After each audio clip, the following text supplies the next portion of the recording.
history of Star Trek has finally caught up with our own history. But what did they get right and what did they get wrong about past tense part 1 and 2? Well, hey everyone, and welcome back to Sci-Finatics. Well, we've arrived at that part of history where Star Trek and real life have a kind of an intersection.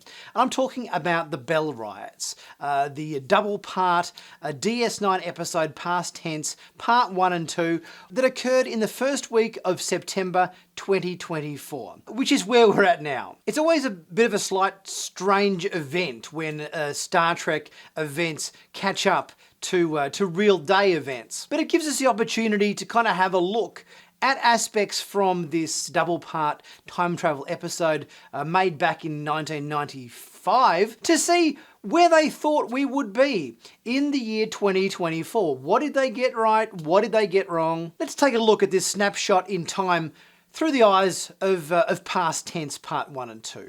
Well, for starters, let's have a look at the date that our DS9 crew arrives in the 21st century. We can see that the date of their arrival is the 30th of August 2024. And one thing they did manage to accurately predict is the temperature. It says 15 degrees Celsius, which was in fact the temperature on 30th of August. So they managed to get that part of the episode right. However, one part of this episode that they got horribly wrong is the fact that they thought by 2024, surely the USA will be using the Celsius method of measuring temperature, because let's face it, the rest of the world uses Celsius as their unit of temperature measurement. But the USA is the one holdout that's saying, no, damn it, we're just sticking with Fahrenheit. Come on, USA, get with the rest of the globe. Time to switch over to Celsius and get with the program. The Star Trek writers thought we'd be there by now. What's holding things up? Star Trek's always been very good at holding up a lens to society and pointing out things we're doing wrong and where we can be doing better. And right from the get-go of this episode, we obviously see Sisko and Bashir kind of segregated off into this area where all the sort of poor and homeless people are resided because they're men of colour, and Jadzia Dax, because she's a pretty white woman, gets bustled off to high society. Obviously there's a large amount of things going on in the world today where, you know, the rich are getting richer and there's a much greater divide between the haves and the have-nots. And Star Trek always kind of does a good job to, you know, just shine a light on these aspects of society and everything, and, you know, where we maybe need to take a little bit of a harder look at ourselves. The use of computers, as we see in this shot here, still using old CRT type screens in big boxy cabinets. That's one thing they didn't quite get right.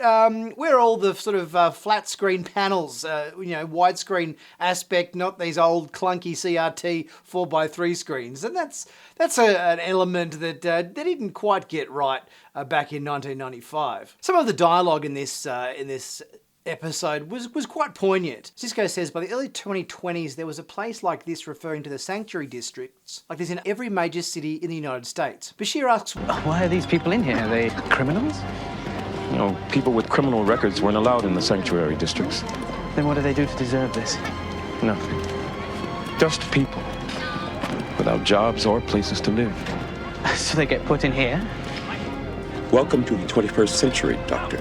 I think this is a pretty poignant bit of dialogue from this episode, because in terms of things like economic growth, we are having a pretty bad housing crisis throughout the world at the moment. And economically, it's never been more difficult for people, I think, to own their own home, to even find rental properties and everything. You know, people are struggling. The cost of living crisis is very real. Prices are going up and up and up, and we're probably seeing a lot more homeless and everything than you know we have because of that. So the fact that the DS9 writers imagined a world where people were losing their jobs a lot, housing crisis, cost of living, all that sort of stuff, or putting people into these districts, is not all that far from where we ended up. We're obviously a little bit better off than what was illustrated here in DS9, but there are certainly issues going on in the world economically, and housing crisis and cost of living, that could see us getting to something like this if things aren't fixed. And I think the sentiment is also put well by the piece of dialogue where, after observing a man in the street with mental health issues, Bashir comments, There are any number of effective treatments for schizophrenia. Even in this day and age, they could cure that man now, today, if they gave a damn. It's not that they don't give a damn. They've just given up. The social problems they face seem too enormous to deal with. That only makes things worse.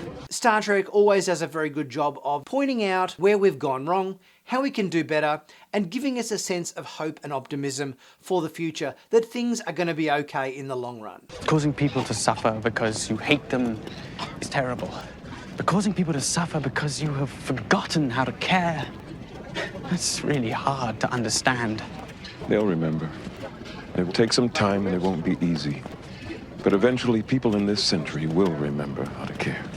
There's obviously a lot of division in the USA at the moment in terms of political standpoints and everything, depending on which side of politics you're on. I think the division has been wider than perhaps it ever has before. And it isn't too much of a stretch of the imagination to see that if things go down an undesirable path, we could potentially end up with something like what is observed in this two-part episode of DS9. So I think we probably could all take a good hard look at the directions the world is heading in and make the right changes to get us where we need to be so things like this don't happen. After all, Bashir does say that the 21st century's history isn't one of his strong points because he finds it all too depressing. But let's have a sense of optimism and hope for the future. Let's just hope that we don't end up with sanctuary districts and, you know, things quite as bad as how they were portrayed in this past tense two-part double-parter from Deep Space Nine. So what do you guys think about moments in Star Trek like this where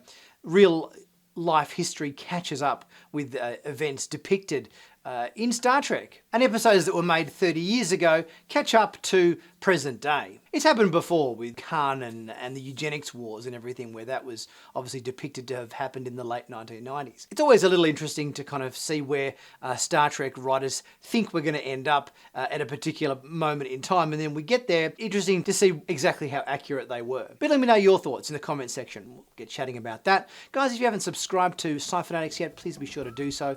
Click on that big subscribe button to stay current and up to date with all the latest Star Trek news on YouTube.